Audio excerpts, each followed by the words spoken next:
Ça a toujours été un plaisir, mesdames, messieurs, à chaque fois que nous vous retrouvons une fois de plus dans ce programme Multiview pour vous présenter les figures qui influencent les différents secteurs, que ce soit les artistes musiciens gospel, que ce soit les hommes de Dieu, pasteurs, prophètes et j'en passe.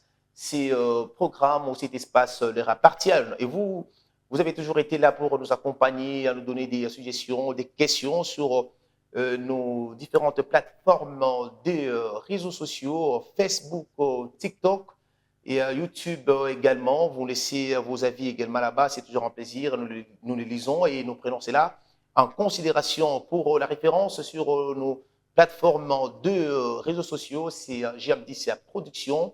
Vous nous suivez sur l'application mobile HeroTV.net et vous nous suivez également sur le bouquet Star Times, Hero, le canal 129. Pour aujourd'hui, nous avons le plaisir de recevoir pour vous un homme de Dieu reconnu par plusieurs comme prophète.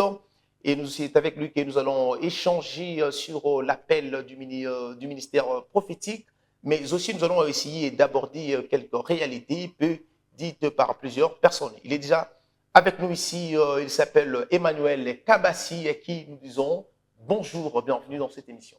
Bonjour, Monsieur Alvis. C'est un plaisir de vous recevoir dans cette émission. De manière générale, vous pouvez vous présenter. Qui est Emmanuel Kabassi? Emmanuel Kabassi, c'est un serviteur de Dieu vivant en Afrique du Sud, précisément à Johannesburg. Et il travaille au sein d'une église locale, Temple Victory Johannesburg. Voilà. Vous allez comprendre, mesdames, messieurs, que notre invité provient de l'Afrique du Sud. C'est une particularité vraiment. Et pour nous, c'est toujours un plaisir de recevoir les différentes figures ici sur cet espace et dans votre émission. Mais aujourd'hui, nous allons essayer d'échanger avec lui, comme je vous l'ai dit, sur le ministère prophétique, l'appel, comment il a reçu l'appel, qui est censé être appelé. Prophète, par exemple, nous commençons avec la première question. C'est d'abord nous définir ces concepts-là. Prophétie, c'est quoi la prophétie? En fait, la prophétie, c'est le message divin que Dieu donne à un homme qui a la grâce prophétique afin de délivrer ça à son peuple. Un message divin de cette personne qui a la grâce prophétique. Comment est-ce que cette personne parvient à recevoir la grâce qui est prophétique? En fait, la grâce prophétique, comme je venais en peine de le dire ici, c'est une grâce aussi que Dieu dépose dans une personne afin de lui donner les capacités de communiquer ou de passer son message à son peuple. Et comment la personne reçoit cette grâce-là? C'est par un rêve? C'est pas par une formation? En fait, c'est parce que la personne peut venir au monde avec, ou soit ça peut aussi être sous l'influence de la présence divine dans un culte à un endroit où Dieu veut communiquer à son peuple. Mais à titre personnel, comment vous avez eu cette grâce divine? En fait, merci. En fait, depuis le bas âge, depuis trop petit, ma mère pourrait déjà me dire que tu n'es pas comme tes frères. C'est-à-dire que depuis le ventre de ma mère, Dieu avait déjà parlé de la personne que je deviendrai. Alors, déjà à l'âge de 6 ans, 7 ans, 8 ans, donc j'ai été donné la responsabilité de diriger la prière à la maison. Alors, je me retrouvais que je vivais avec de grandes personnes dans une famille où il y avait beaucoup de gens dans la maison, mais j'étais la personne qui était sélectionnée pour conduire la prière. Et j'étais étonné d'abord de cette incidence, de se poser ce genre de questions. Pourquoi moi? Alors, la seconde chose qui s'est passée, c'est qu'à l'âge de 11 ans, j'ai prophétisé la mort de mon grand-père. Le premier signe. Absolument. C'est ce qui vous a sans doute fait croire que, bien sûr, vous êtes prophète. Donc, c'est par là que vous avez commencé votre ministère à 11? Oui, déjà trop jeune, trop petit. Déjà à l'Écodium, j'étais un garçon un peu différent des autres. Je pouvais parler sur la vie de mes collègues et des choses qui s'est passées déjà à l'Écodium. Vraiment, ça c'est impressionnant. Déjà à l'âge de 11 ans, il y avait déjà ce ministère qui s'est manifesté déjà en vous. Est-ce qu'on pourra dire que c'était un don prophétique d'abord avant? Et ça s'est transformé après pour devenir un ministère?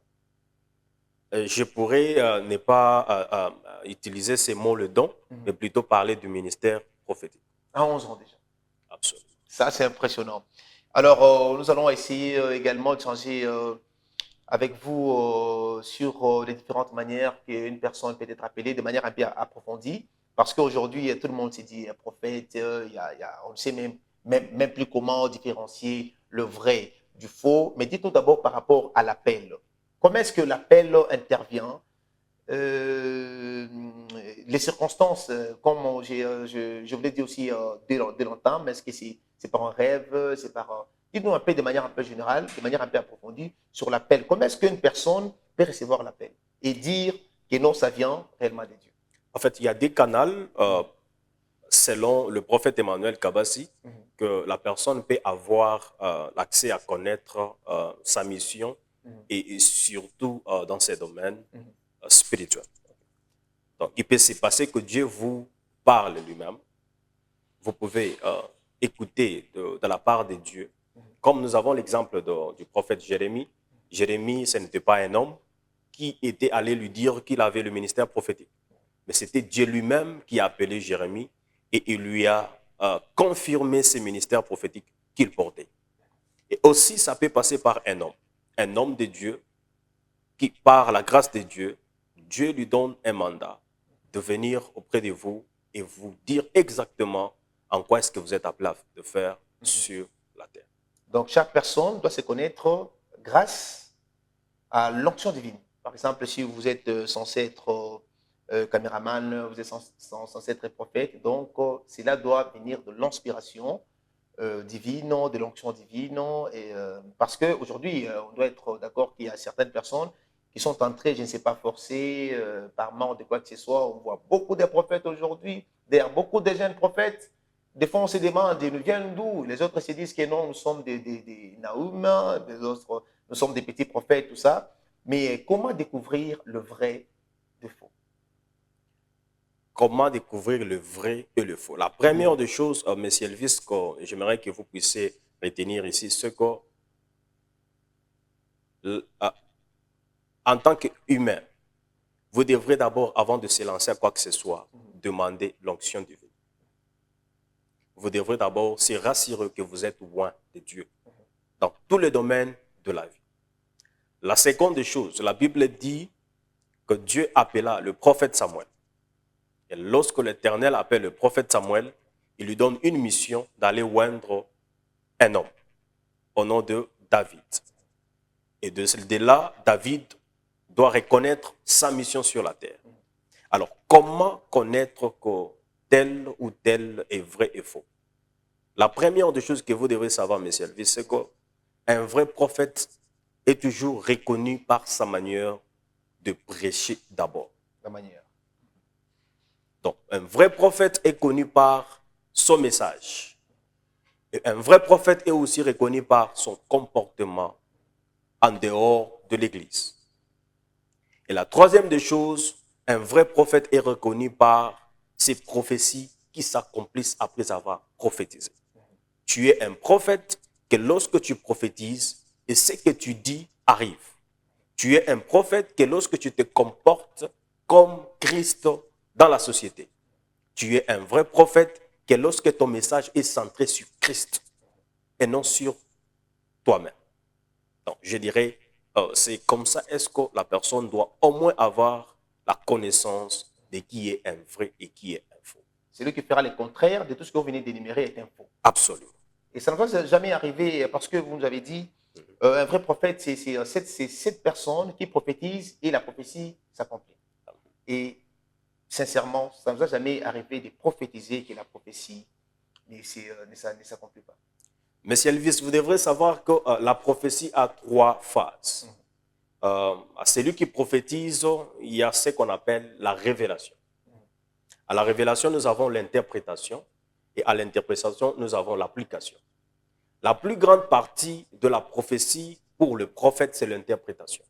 Parce que si les prophètes interprètent mal la prophétie, il est difficile aussi pour la personne qui reçoit la prophétie de bien se diriger par rapport à la prophétie. La seconde chose, la plus importante, est celle de la personne qui reçoit la prophétie. La personne qui reçoit la prophétie, la partie la plus importante pour lui, c'est l'application. C'est dans l'application où nous avons les instructions. Donc, la prophétie n'est pas un problème. Mais le problème, c'est l'interprétation et l'application. Alors, si j'ai bien prophétisé et qu'il y a des instructions que je vous ai données, que vous n'avez pas suivies correctement, il est possible que vous recevez la prophétie et la prophétie ne s'accomplit pas. Nous avons l'exemple de Moïse. Est-ce que Dieu avait menti à Moïse que Moïse devrait entrer dans la terre promise? Non. Dieu n'avait pas menti à Moïse. Mais il s'est passé que Moïse n'avait pas suivi les instructions de Dieu. Et c'est pour cela que Moïse n'a pas pu arriver à entrer dans la terre promise. Donc la raison pour laquelle la prophétie peut aussi rater, c'est parce que la majorité de nos fidèles n'arrivent pas à suivre les instructions qui est données par le prophète. Ça vous a déjà arrivé de prophétiser que ça ne s'accomplit pas, à titre personnel. Mais la raison, on peut rétorquer sur le fidèle. Peut-être oui, mais peut-être ce sont les fidèles qui n'avaient pas à respecter les instructions. Je ne crois pas parce que je crois encore que ça va y arriver. Vraiment, il y a plusieurs questions qui véhiculent, qui circulent. Il y a de ces gens qui disent les prophètes d'aujourd'hui sont devenus plus commerciaux que spirituels. Comment répondez-vous à ces gens? D'abord, M. Elvis, il faut savoir qu'on ne s'y présente pas devant un prophète main vide. Nous sommes dans le livre de 1 Samuel. La Bible dit que lorsque Saoul, à la recherche de ce qui était perdu de son père, ses serviteurs lui demandaient, allons voir le prophète. Et Saoul, ayant la connaissance de cet acte spirituel, permettez-moi de l'appeler acte spirituel, Saoul demanda à ses serviteurs, avons-nous quelque chose à les donner au prophète? C'est-à-dire que lorsqu'on amène quelque chose pour aller consulter un prophète, cela n'est pas un commerce que le prophète fait. C'est justement un acte spirituel, comme nous allons, pour ceux qui aillent voir le devin, où le magicien aussi apporte quelque chose. Alors, lorsqu'on amène quelque chose pour aller consulter un prophète, ce n'est pas un acte commercial. C'est biblique. Prenons le cas de huile d'olive. Des fois, ce sont des prophètes qui vendent cela à $100, $500, en ce longtemps que le prix normal sur le marché, c'est 6 000 francs. En fait, pour cette question, je ne suis pas partant du commerce à l'église, vendre l'huile à un prix exagéré. Mais si la personne se sent et que la personne a sa révélation par rapport à ce qu'il fait, je ne trouve pas ça un problème, selon moi. Mais je conteste que l'église soit un endroit commercial. Est-ce que vous vous intéressez un peu à la musique profane? La musique populaire profane pour d'autres artistes ici. Et vous êtes homme de Dieu, nous savons que vous êtes prophète. Non, malheureusement. Mais il y a des prophètes, des fois, avec ces artistes, ça va, ce sont des amis, ils s'échangent, ils sont dans des concerts de ces musiciens-là. Comment vous trouvez cette manière de faire les choses? Bon, je ne sais pas, peut-être qu'ils ont les révélations autres que je ne connais pas.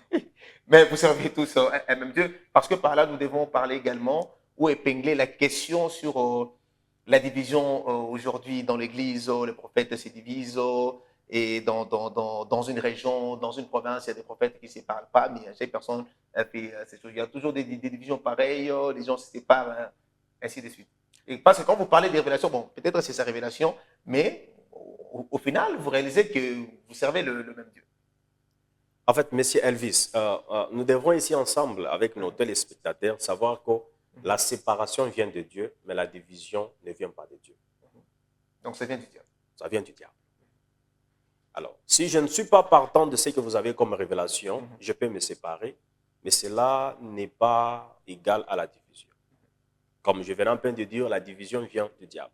La Bible dit, un jour, Abraham s'éleva et il dit à l'autre, si tu pars à gauche, je vais me retrouver à droite. Donc, Abraham ne se s'est pas divisé avec l'autre. il avait juste fait ce qu'on appelle la séparation, Mhm. parce qu'Abraham avait compris que l'autre avait maintenant l'accès à ses faiblesses. Alors, il peut y arriver que je ne suis pas d'accord de ce que tu fais. Je peux toutefois me séparer, mais pas se diviser. Peut-être que vous ne comprenez pas ce qui se passe avec les hommes de Dieu. Ils se séparent, mais ils ne se divisent pas. Parce que si nous servons encore le même Dieu, et que tu es à gauche et que je suis à droite, ça ne s'appelle pas une division. Ça s'appelle une séparation. Une séparation. Et cette séparation-là vient de Dieu. Absolument. Est-ce que pour nous partager un peu votre petite expérience d'une prophétie dont je dirais grandiose, une prophétie un peu très, très, très large, au-delà de la prophétie dont vous avez parlé ici à l'âge de 11 ans. D'ailleurs, c'était le tout premier signe. Qu'est-ce que vous avez déjà réalisé du très grand jusque-là dans votre ministère de prophétie?